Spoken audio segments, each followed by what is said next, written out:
Les anciennes lionnes du basket en conférence de presse ce matin au Mariste. Cela fait suite à la menace de démolition de leur immeuble à Anne-Mariste, communément appelé immeuble des Lionnes.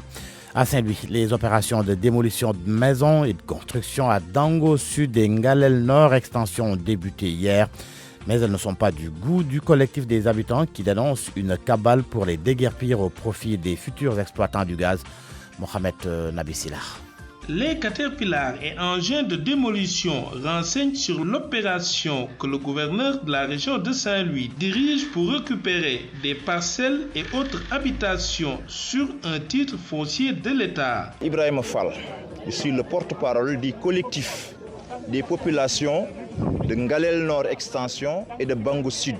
Nous, populations de Ngalel Nord Extension et de Bango Sud, occupons un domaine qui appartient au domaine national du Sénégal. Voilà maintenant qu'on a découvert du pétrole et du gaz au large des côtes de Saint-Louis. Et que monsieur le maire Mansour Faye, avec la présence imminente des multinationales, a besoin d'une boulimie foncière. Ils veulent ériger un aéroport international. Ces populations qui occupent ces 114 hectares de l'État se disent déjà victimes de la future exploitation du pétrole et du gaz. Il se désole que les autorités administratives et locales soient montées en première ligne pour mener ces opérations. Nous sommes sentis trahis par notre maire.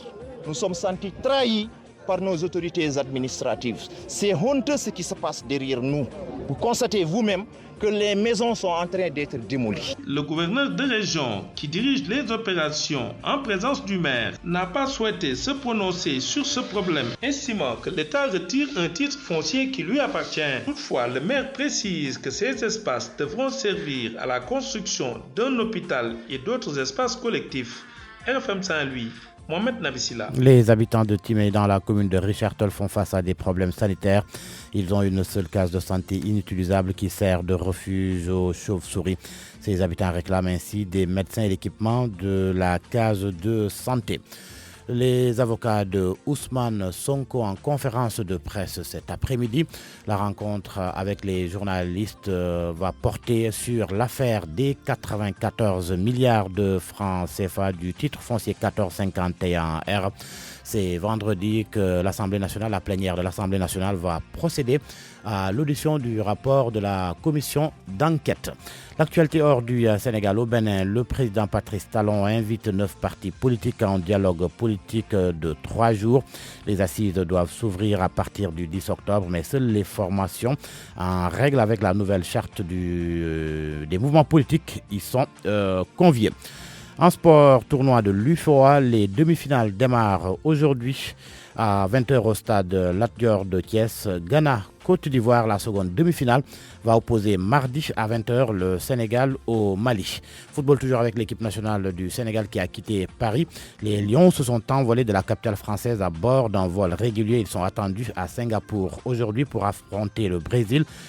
Jeudi, match prévu donc demain à midi Babacar. Waaleykum salaam Hadj Babacar ñu ngi lay ziar ñëpp ñi ànd ak RFM di leen ñaanal jàmm sàkku ñaan ci ñëpp xibaar yi ak ñi nga xamante ni ñooy Lion yow woon ci wàllu basket bi Sénégal dinañ janoog taskatu xibaar yi talaata tey jii ci kanam tuuti kon bu 11h ci Mariste loolee jëm ci mbiram coowal toj gi ñeel taax yi nga xamante ni mooy seen taax yi ca Anne Mariste ñu duppee ko immeuble des Lions ci yooyu jamono ca Ndar moom ñi nga xamante ni ñooy ñi dëkkee ca wàllug Ngalel Nord extension ñoom it di yëglu ndax ak toj jëm ci seen i dëkkuwaay yoo xamante ni dañ koo defaree ban ca seen i dëkkuwaay ngeen baal ma yu ne ca Bango Sud plutôt kon ay dëkkuwaay yu ne ca Bango Sud ak toj gi waa Ngalel Nord extension di ko ñaawlu ndax ñoom collectif ñu dëkkee foofee dañu ne daal dañ leen di déguerpir ngir ñoo xamante ni ëllëg mbiri gaz lañu fay jëfandikoo ci wàllu exploitation leerali Mouhamed Nabissila.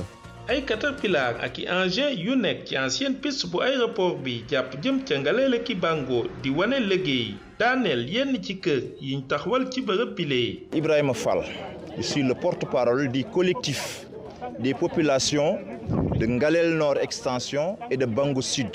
Domaine la boo xamante ne 114 hectares la ni village Sénégal yëpp nekk ci domaine national ñun ci domaine national la ñu nekk domaine national boobu nag tey ji ñu nekk ñoo ko defar ba mu neex a dëkk ñoo fi dugal ndox ñoo fi dugal courant ñoo fi dugal téléphone ñun ñoo fi samp ay garab ak waa Eaux et Forêts ba tey jii mu neex a dëkk maire Saint-Louis nag taxaw ne dana ko nangu. askan wi yeewoo ci bërëb bi gis ni gaz ak pétrole ba ñu war a exploiter ci dëkk bi moo waral ñu bëgg nangu seen kër yi lee ñoom ñu koy muñ loo yàlla waaye wane mer ba ni futt gu ñu am jëmale ci nguur gi rawatina ci jaraafu dëkk bi.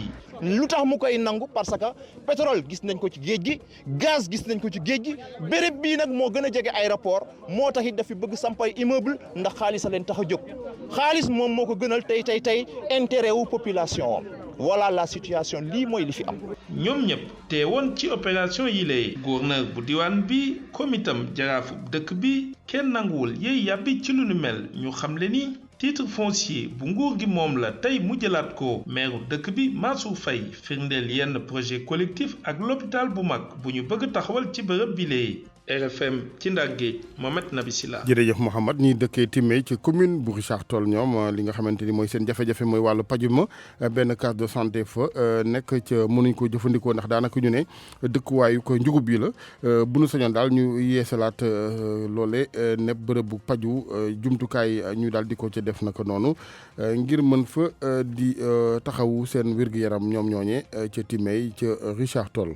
xibaaru bitim réew ca Bénin président ba Patrice Talon invité na fa juróom-ñeenti parti politique ci waxtaan yu dialogue politique yu di am ñett ci ay fan loole war a ubbi fukki fan ci weeru octobre bi waaye nag ñii di parti politique yi fa dëppoo ak yoonal gu bees ci wàllu nouvelle charte mouvement politique rek la ñu pris ci moom même ndaje mu it lu fa jur coow ci yenn yi parti yi gis ne dañ leen caa beddee.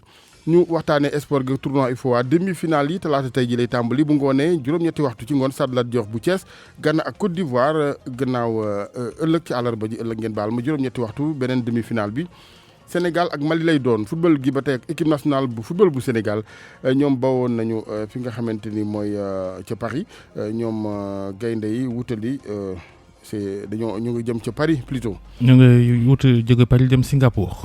jërëjëf Babacar ngir match xaritoo alxamis seen digg ak Brésil lay doon ci tënk.